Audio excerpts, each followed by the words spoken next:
जय श्री कृष्णा। आज रविवार के दिन आइए सुनते हैं सूर्य देव की यह कथा। सूर्य और चंद्र इस पृथ्वी के सबसे साक्षात देवता हैं, जो हमें प्रत्यक्ष उनके सर्वोच्च दिव्य स्वरूप में दिखाई देते हैं। वेदों में सूर्य को जगत की आत्मा कहा गया है। समस्त चराचर जगत की आत्मा सूर्य ही है। सूर्य से ही इस पृथ्वी पर जीवन है। वैदिक काल से ही भारत में सूर्योपासना का प्रचलन रहा है। वेदों की ऋचाओं में अनेक स्थानों पर सूर्य देव की स्तुति की गई है। पुराणों में सूर्य की उत्पत्ति, प्रभाव, स्तुति, मंत्र इत्यादि विस्तार से मिलते हैं। ज्योतिष शास्त्र में 9 ग्रहों में सूर्य को राजा का पद प्राप्त है। मार्कंडेय पुराण के अनुसार पहले यह संपूर्ण जगत प्रकाश रहित था। उस समय कमल योनि ब्रह्मा जी प्रकट हुए। उनके मुख से प्रथम शब्द ओम निकला, जो सूर्य का तेज रूपी सूक्ष्म रूप था। तत्पश्चात ब्रह्मा जी के 4 मुखों से 4 वेद प्रकट हुए, जो ओम के तेज में एकाकार हो गए। एक वैदिक तेज ही आदित्य है, जो विश्व का अविनाशी कारण है। ये वेद स्वरूप सूर्य ही सृष्टि की उत्पत्ति, पालन व संहार के कारण है। ब्रह्मा जी की प्रार्थना पर सूर्य ने अपने महातेज को समेटकर स्वल्प तेज को ही धारण किया। सृष्टि रचना के समय ब्रह्मा जी के पुत्र मरीचि हुए, जिनके पुत्र ऋषि कश्यप का विवाह अदिति से हुआ। अदिति ने घोर तप द्वारा भगवान सूर्य को प्रसन्न किया, जिन्होंने उसकी इच्छा पूर्ति के लिए सुषुम्ना नाम की किरण से उसके गर्भ में प्रवेश किया। गर्भावस्था में भी अदिति चांद्रायण जैसे कठिन व्रतों का पालन करती थी। ऋषि राज कश्यप ने क्रोधित होकर अदिति से कहा, तुम इस तरह उपवास रखकर गर्भस्थ शिशु को क्यों मारना चाहती हो? यह सुनकर देवी अदिति ने गर्भ के बालक को उधर से बाहर कर दिया, जो अपने अत्यंत दिव्य तेज से प्रज्वलित हो रहा था। भगवान सूर्य शिशु रूप में उस गर्भ से प्रकट हुए।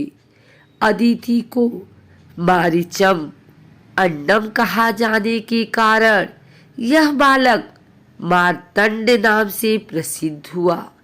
ब्रह्म पुराण में अदिति के गर्भ से जन्मे सूर्य के अंश को विवस्वान कहा गया।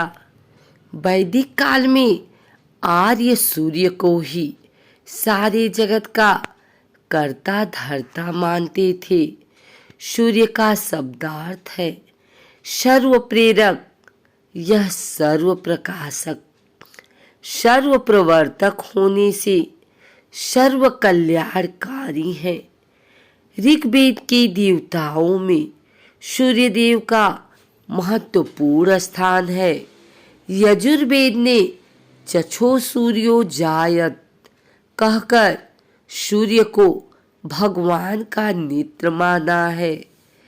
छांदोग्योपनिषद में सूर्य को प्रणव निरूपित कर उनकी ध्यान साधना से पुत्र प्राप्ति का लाभ बताया गया है। ब्रह्मवैवर्त पुराण तो सूर्य को परमात्मा स्वरूप मानता है। प्रसिद्ध गायत्री मंत्र सूर्य परक ही है। सूर्योपनिषद में सूर्य को ही संपूर्ण जगत की उत्पत्ति का एकमात्र कारण निरूपित किया गया है और उन्हीं को संपूर्ण जगत की आत्मा कहा गया है।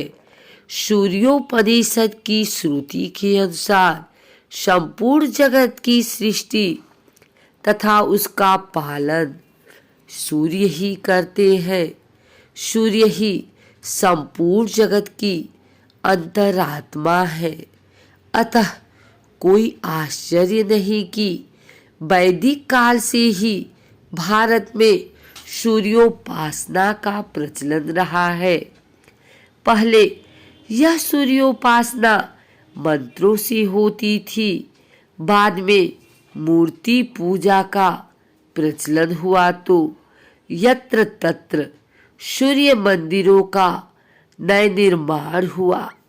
भविष्य पुराण में ब्रह्मा विष्णु के मध्य एक संवाद में सूर्य पूजा एवं मंदिर निर्माण का महत्व समझाया गया है। अनेक पुराणों में यह आख्यान मिलता है कि ऋषि दुर्वासा के श्राप से कुष्ठ रोग ग्रस्त श्री कृष्ण पुत्र सांब ने सूर्य की आराधना कर इस भयंकर रोग से मुक्ति पाई थी। प्राचीन काल में भगवान सूर्य के अनेक मंदिर भारत में बने हुए थे। उनमें आज तो कुछ विश्व प्रसिद्ध है। वैदिक साहित्य में ही नहीं, आयुर्वेद, ज्योतिष, हस्तरेखा शास्त्रों में सूर्य का महत्व प्रतिपादित किया गया है। सूर्य का मूल नाम विवस्वान है। अगर आपको हमारी वीडियो अच्छी लगी हो तो इसे लाइक करें, कमेंट करें, शेयर करें और हमारे चैनल भक्ति गाथा को सब्सक्राइब करके बेल नोटिफिकेशन ऑल पर सेट कर लें ताकि आगे आने वाली वीडियो सबसे पहले आप तक पहुंच सके। धन्यवाद।